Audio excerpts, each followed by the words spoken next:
गुरु का मानी क्या हुआ?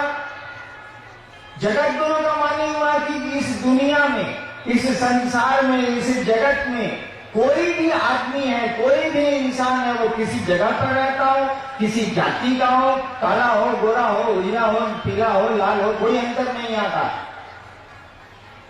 इस जगत का उस आदमी को होना चाहिए, आदमी होना चाहिए, उसको ये अधिकार है, उसको ये हक है कि उस शिव को वो अपना गुरु बना सकता है, क्योंकि वह शिव जगत का गुरु है, शिव ईश्वर का नाम। आप जानते हो या नहीं जानते हो, शिव ईश्वर का नाम है। शिव को महेश्वर कहा गया है, ईश्वर को शिव कहा गया है। यही भारतवर्ष का आध्यात्म है। भारतवर्ष की आध्यात्मिक धारा में शिव की परिकल्पना, ईश्वर की परिकल्पना है। ईश्वर उनको कहा गया है, और जब ईश्वर है वो, परमात्मा है वो, खुदा है वो, तब तो गुरु उनको होना ही होना होगा, क्योंकि ईश्वर अगर गुरु नहीं है तो संसार में कोई गुरु नहीं है। ईश्वर अगर पिता नहीं है तो संसार में कोई पिता नहीं है। ईश्वर में अगर माँ का गुरु नहीं है तो संसार में कोई माँ हो ही नहीं सकती, क्योंकि यह पूरी की पूरी कायनात, पूरी की पूरी सृष्टि उसी शिव की इच्छा से बनी। धरती पर भी बहुत सारे सामान हम लोगों की इच्छा से बने। हम लोग इच्छा को मजबूत करते हैं और मकान बना लेते हैं, बहुत कुछ बना लिया हम लोगों ने। ठीक उसी तरह से हम आप भी किसी की इच्छा से बने। जैसे चीजें हमारी आपकी इच्छा से बनती हैं, हमारे आपके संकल्प से बनती हैं, उसी तरह से हम आप भी किसी की इच्छा से, किसी की सोच से बने। और रिश्ता न रुद्राक्ष बनाएगा, न कपड़े बनाएंगे, न पैसा बनाएगा, न बोली बनाएगी। कोई भी रिश्ता मन बनाता है हमारा आपका, पैसे नहीं बनाते, ये रुद्राक्ष नहीं बनाता, ये कपड़े नहीं बनाते। संबंध हो सकता है ये सहयोग दे, मदद करें, संबंध नहीं बनाते। बोली भी संबंध नहीं बनाती। बोली हम लोग बहुत बढ़िया बढ़िया बोलते हैं, लेकिन कोई संबंध नहीं होता। कई बार आप दूसरों को प्रणाम करिएगा। एक बार मैं गांव गया, सिवान मेरा घर है, बिहार जिले में, बिहार राज्य में।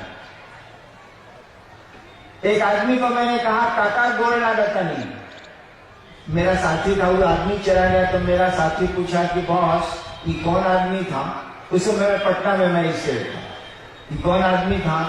तो हमने कहा ये सारा कुकुर है।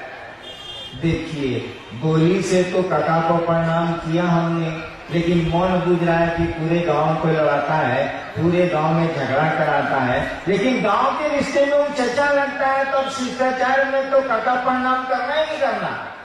तो बोली भी संबंध कहाँ बना रही है? मन संबंध बनाता है। यह बोलना कि शिव मेरे गुरु है, इससे हम आप शिष्य न हो जाएंगे। ठीक है, बोली का असर होता, शब्दों का प्रभाव होता, शब्दों का असर होता, लेकिन यह मात्र केवल बोल देने से कि हम शिव के शिष्य हैं, या कंगन बांध लेने से कोई शिव का शिष्य नहीं होगा। जब तक आपका मन उस महादेव को अपना गुरु नहीं बनाएगा, अपना गुरु नहीं समझेगा, तब तक महादेव हमारे आपके गुरु नहीं होंगे। और जब अपना गुरु समझ लेगा, हम लोगों ने कहा ना कि शिव को अपना गुरु बनाए आप, गुरु तो है ही वो, अपना गुरु बनाए आप, अपना शिक्षक बनाए किसी को, अपना चिकित्सक बनाए किसी को, तब लाभ होगा ना। हम लोगों ने कहा कि उस शिव को अपना गुरु बनाइए।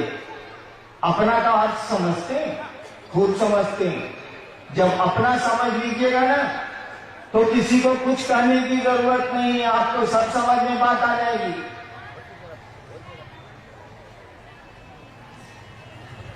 आप अपने चप्पल को पहचानते हैं कि नहीं पहचानते हैं? चप्पल का बोलता है कुछ? कितना लोग यहाँ बैठा हुआ है, जो होशियार होगा चप्पले पर बैठा होगा। हम लोग लड़का थे, अपन भाषण सुनने जाते थे गांधी मैदान पटना उटना में, तो अपना चप्पल के नीचे रख के बैठ जाते थे कि सारे अब चुरावो, तू कहां से चुराएगा। लेकिन कुछ लोग होंगे जो बड़ा भक्ति भाव से आए होंगे कि महादेव की चर्चा है, चप्पल को उधरे खोल के आ गया। वो जब जाएगा उठ के वो आदमी, भीड़ जब निकलेगी तो अपना चप्पल पहचान लेगा। दूसरा हवाई चप्पल रहेगा, उसमें भी अपना चप्पल पहचान लेगा।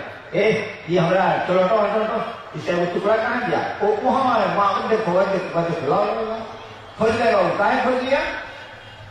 इसीलिए कि वो समझता है कि मेरी चप्पल है ये। पैसा बोलता है कि पॉकेट में कितना है, लेकिन हमको आपको पता रहता है कि पॉकेट में कितना पैसा है।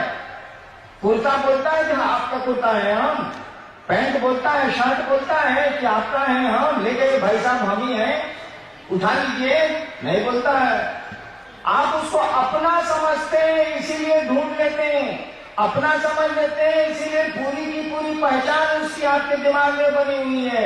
उस शिव को भी जब अपना समझ लीजिएगा ना, तो किसी को कुछ कहने की जरूरत नहीं है, शिव को बढ़िया से पहचान लीजिएगा। लेकिन उस शिव को अपना समझिएगा कैसे? हमारा आपका मन तो धरती को अपना समझता है, अपनी चीजों को अपना समझता है, अपनों को अपना समझता है। वो शिव को अपना कैसे समझेगा? वो तो शिव के पास हम लोग अपने लिए जाते हैं, अपनों के लिए जाते हैं। महादेव के पास गए, प्रणाम किया, जल ढारा। बंगाल में तो उसकी भी जरूरत नहीं है, गाल बजा लिया, काम हो गया। अब महादेव से कहा कि सरकार ये दिक्कत है, ये दिक्कत है, ये दिक्कत है, ये दिक्कत है, थोड़ी आप कृपा कर दीजिए, थोड़ी दया कर दीजिए। देखिए महादेव के लिए, महादेव के पास हम लोग कहाँ जाते हैं? हम लोग तो जगत के लिए शिव के पास जाते हैं। और यही कारण है कि आप जब नमः शिवाय करते हैं, पूजा करते हैं नमः शिवाय, तो शिव को प्रणाम होता नहीं है। वो तो शिव को इसलिए प्रणाम हम लोग करते हैं कि दुनिया चाहिए। ऐसा हम लोग की कोई गलती नहीं है, हम लोग का कोई दोष नहीं है।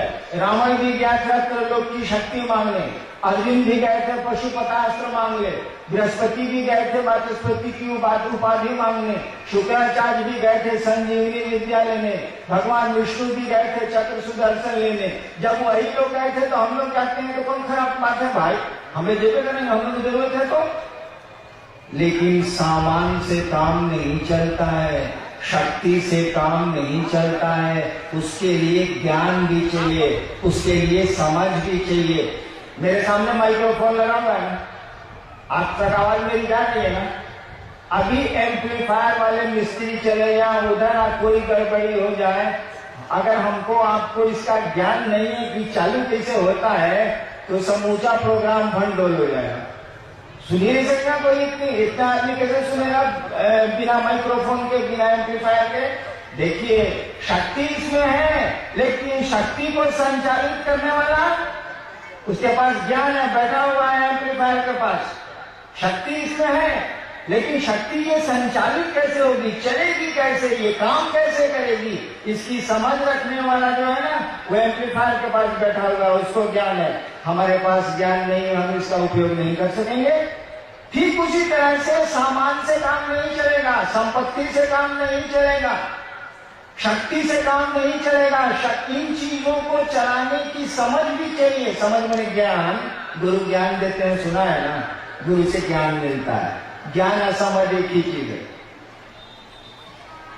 हम लोगों ने कहा कि आप महादेव से मांगने तो जाते ही जाते हैं, जाएंगे ही आप, हमारे आपके साथ तो अच्छा नहीं है, हम लोग क्या करेंगे? सुना है कि आशुतोष है, तुरंत दे देते हैं, तभी तो भीड़ है।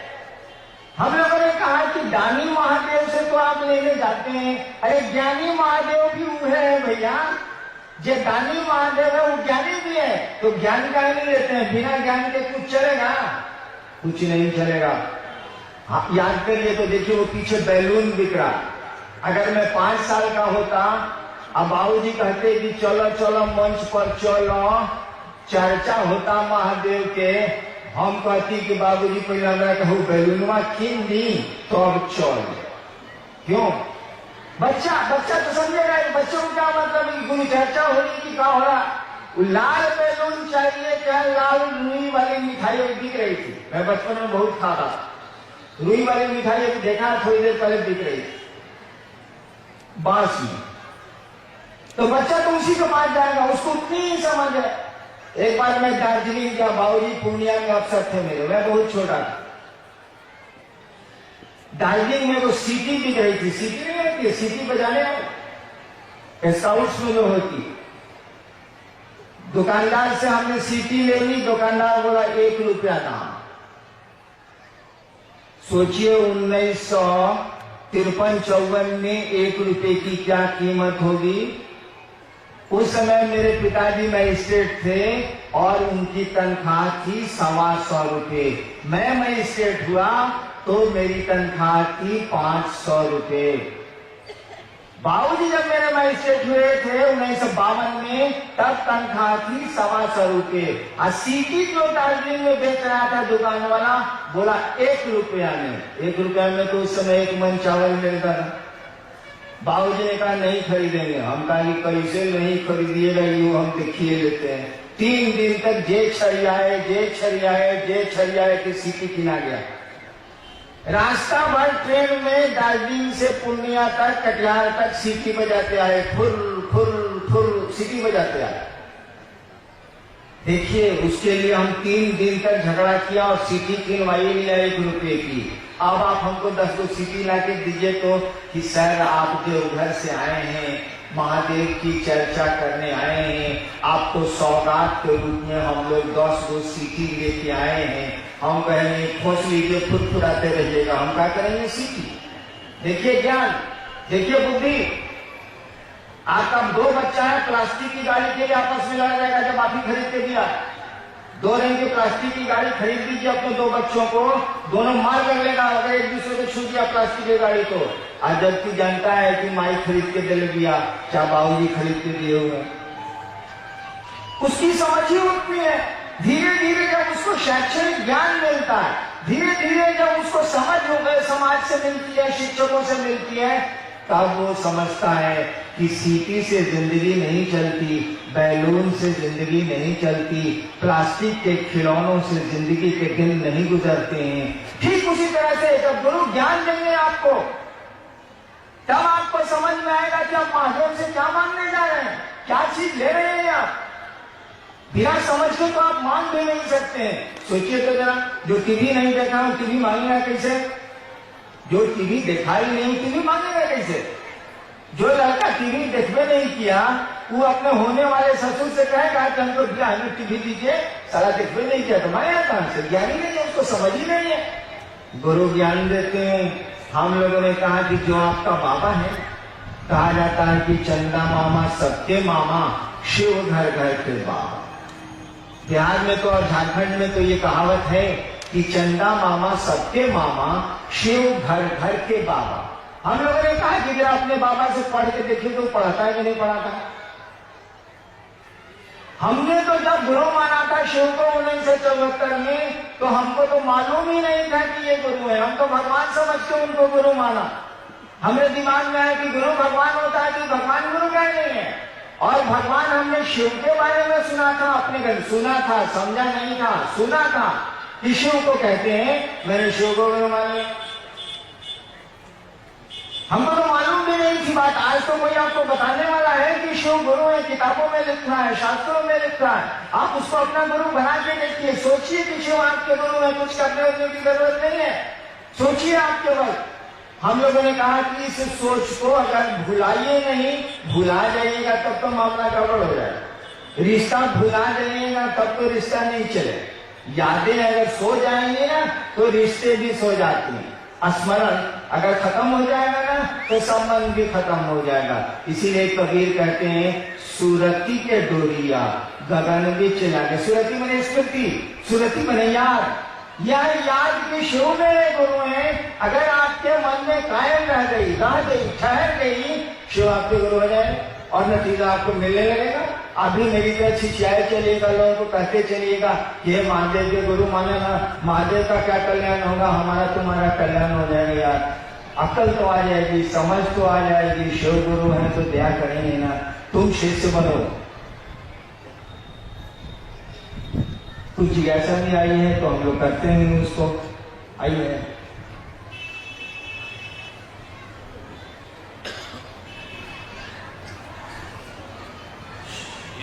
एक भाई की जिज्ञासा है कि शिव के सिवा अन्य देवी देवता को गुरु क्यों नहीं बनते? एक भाई ने पूछा है कि महादेव के सिवा अन्य देवी देवता को गुरु क्यों नहीं बनाया जाए।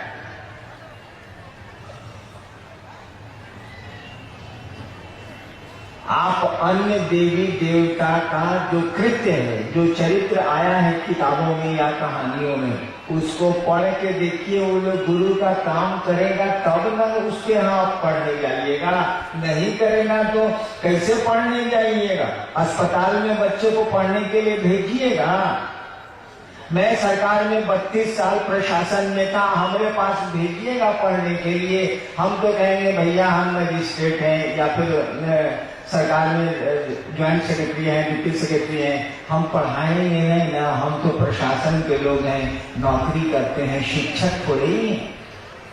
अब तो हम बोलेंगे नहीं, लेकिन बहुत गौर से देखिए, अन्य देवताओं का कृत्य देखिए, उन्होंने जो जिस प्रयोजन से उन्होंने अपने को सृष्टि किया है उसको देखिए। उससे आपको लगेगा ये लोग तो ज्ञान देते ही नहीं है। हरहु सज्जन पीड़ा, या फिर विनाशाय च दुष्कृताम, परित्राणाम साधूनाम विनाशाय च दुष्कृताम, हम अच्छों को बचाएंगे, बुरों को, बुरे को, जो गलत है उनको मारेंगे। तो ये लोग तो ज्ञान देते नहीं ना, तो कैसे इनको आप गुरु बनाएंगे। आप अस्पताल बच्चे को नहीं भेज सकते ना, पीडब्ल्यूडी के ऑफिस में बच्चों को पढ़ने के लिए नहीं भेज सकते, नगर पालिका के कार्यालय में आप बच्चों को पढ़ने के लिए नहीं भेज सकते हो।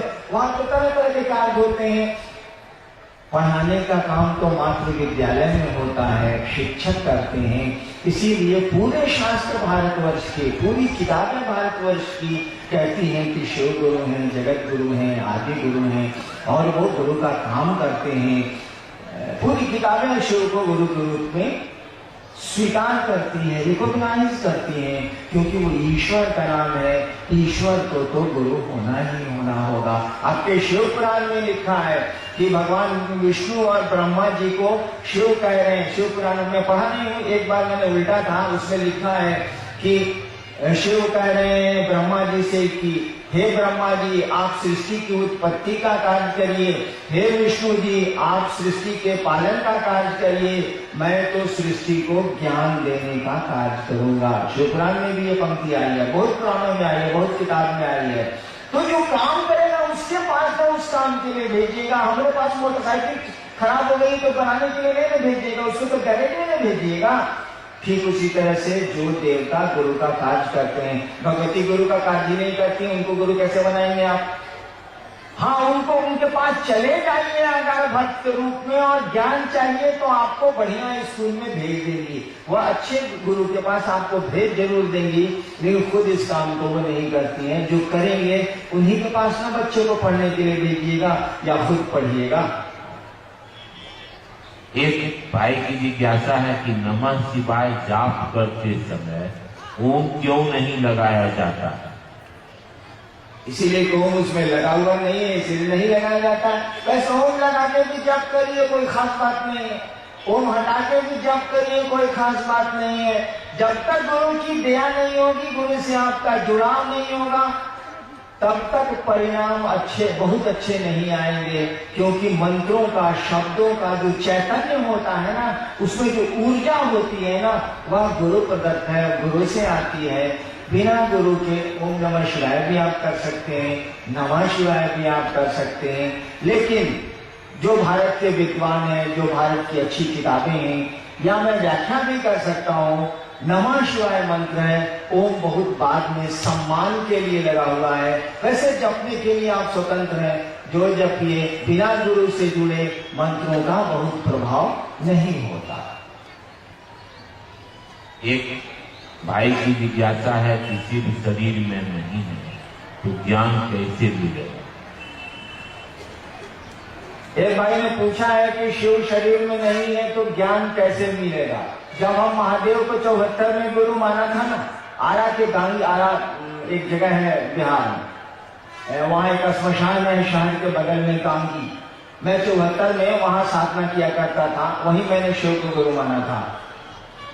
तो मेरे मन में भी ये सवाल था कि शरीर में नहीं हमको बताएंगे कैसे भाई। लेकिन हमारे साथ तो लाचारी थी, 14 साल मसान में रह गए थे, पढ़ाई लिखाई सब गड़बड़ा गई थी मेरी।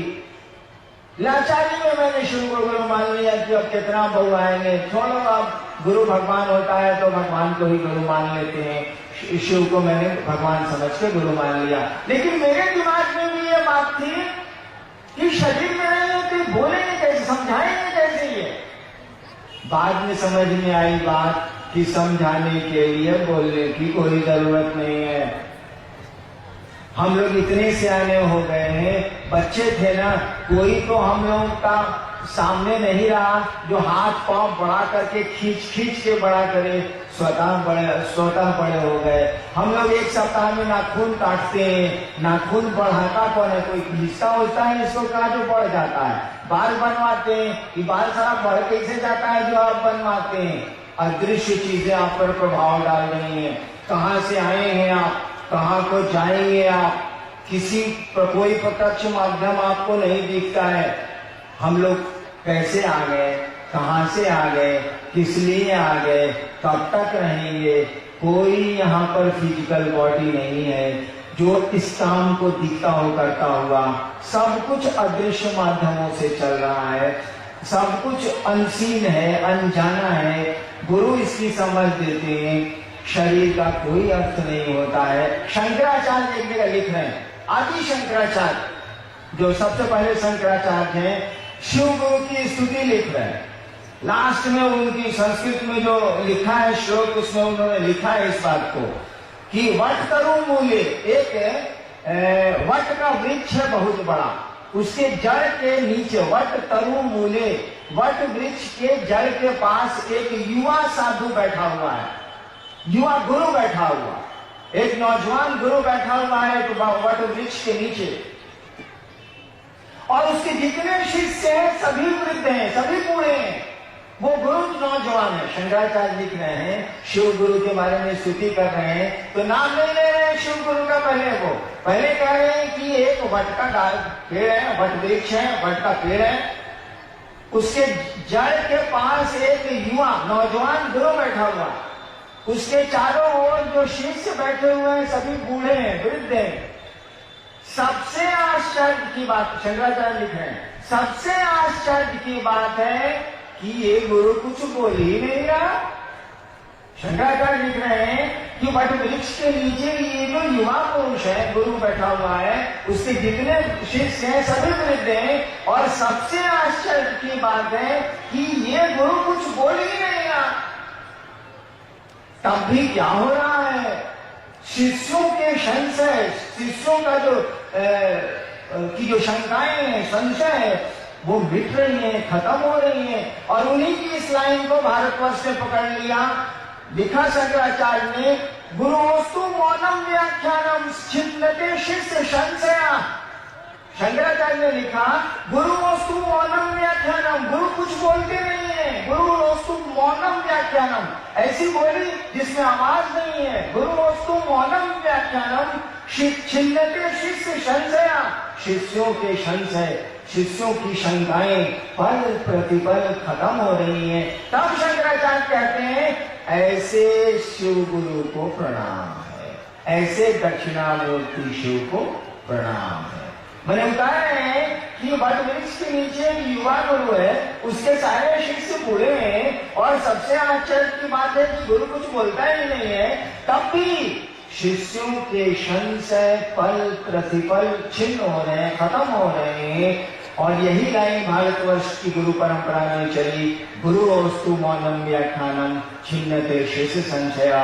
गुरु को बोलने की कोई जरूरत नहीं है, उनका तो मौन व्याख्यान, ऐसा व्याख्यान जिसमें आवाज नहीं होती है, शिष्य के संशय को दूर करता है। मेरे मन में भी ये शंका थी, लेकिन 8 वर्षों तक इसी शंका के चलते मैंने किसी को नहीं कहा कि मैंने शिव को गुरु माना है, आप भी मानिए, चुप रह गया मैं। 8 वर्षों के बाद मुझको लगा, अरे तो गुरु है, सब कुछ समझा देता है।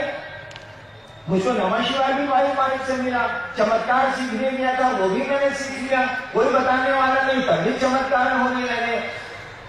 इसीलिए ऐसा नहीं है कि जो दिखता है वही आपको ज्ञान दे सकता है, जो नहीं दिखता। गुरु तो एक भाव है, पिता एक भाव है, जो दिखता है वही ज्ञान दे सकता है जो नहीं दिखता है। उसने भी दिखने वाले को किसी न किसी दिन ज्ञान दिया है। आदमी जब गुरु हो गया है, पहली बार सोचिए तो कोई आदमी गुरु हुआ होगा तो कहाँ से सीखा होगा? ईश्वर ने ही उसको सिखाया होगा।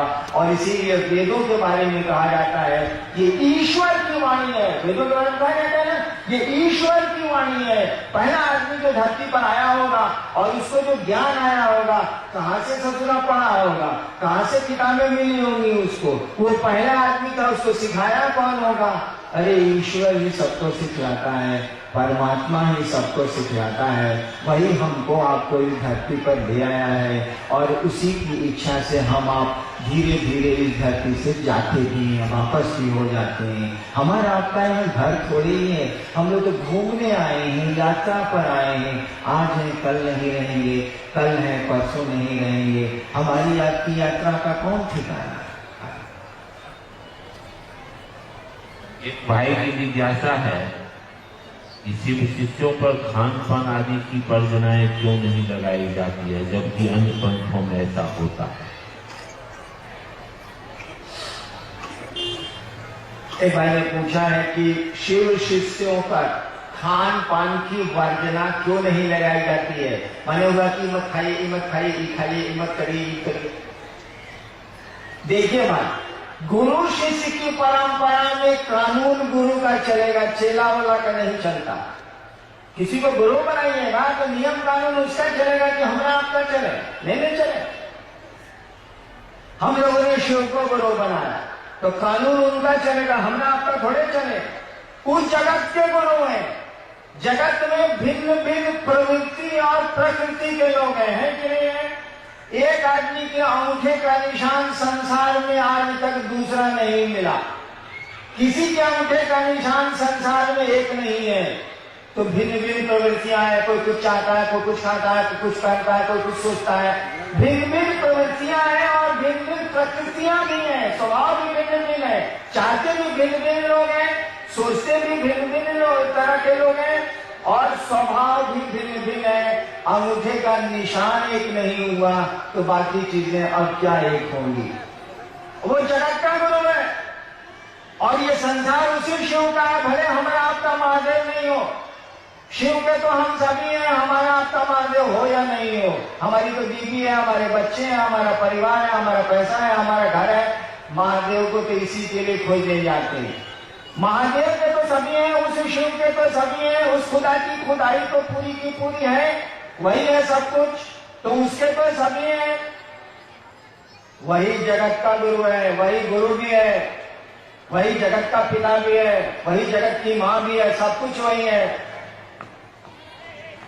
तो जब वो जगत का गुरु है तो कैसे आप नियम बनाएंगे कि ये नहीं करो, इस काम को करो? आप तो बना नहीं सकते हैं, बनाएगा तो वो है असमुद्र। और मैं आपको बताता हूं, सहरसा में एक बार बाढ़ आई, बिहार का एक जिला है सहरसा, बाढ़ आ गई। मैं उस समय मधेपुरा में मैं स्टेट था, तो सरकार की सामग्री और सरकार की राहत पहुंचने में थोड़ा वक्त तो लगता ही है, इंतजाम करना पड़ेगा तब जाके होता है।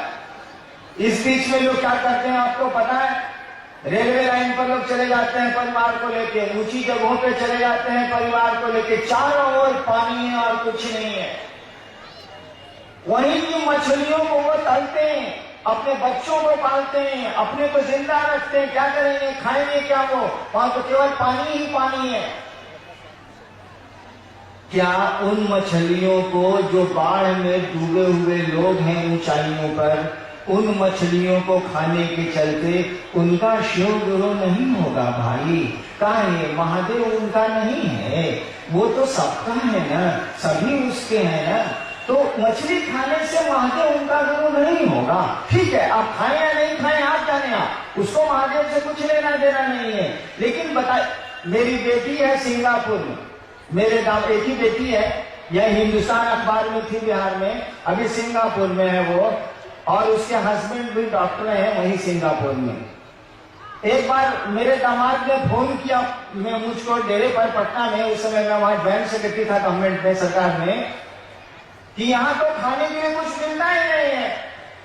हमने कहा कि सिंगापुर में खाने के लिए आपको कुछ नहीं मिलता है, कहा खाली मांस मछली मिलता है, समुद्र का जानवर है, यूं है वो है।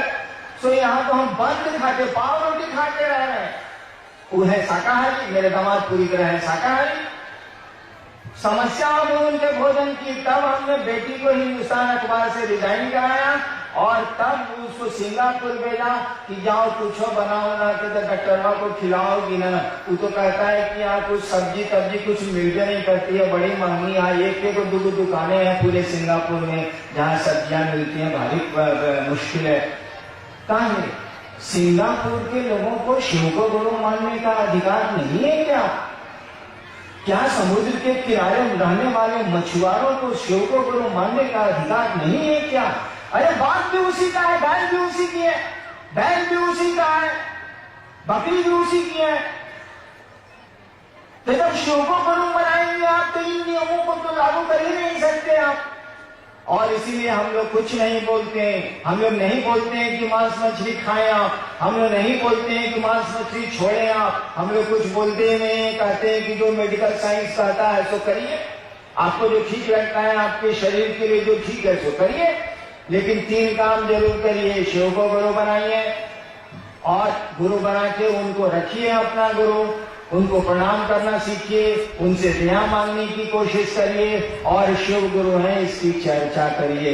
ये 3 काम करिए। बाकी आप बुझिए कि साग खाते हैं कि क्या करते हैं वो आप हैं।